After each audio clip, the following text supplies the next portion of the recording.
Hi, this is Matt with Mineral Stains. Today we're going to go over our calculator that you can find on the second tab of our page.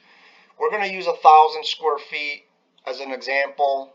So here you have an option, unpainted and previously painted. You'll notice there's a Sol-Silicate down here. So you could select either or.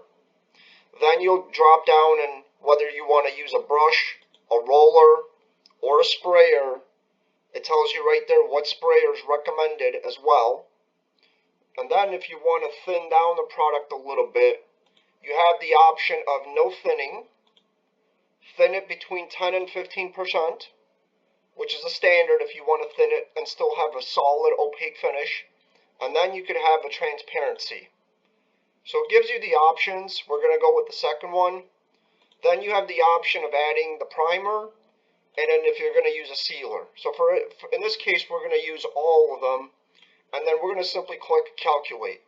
You'll notice that the results are giving you 8 gallons of Masonry Stain, just under a gallon of Fixativ, Eco-Prim of 5 gallons, and then a Masonry Sealer of 1 gallon. And it tells you right there that you could thin it down too.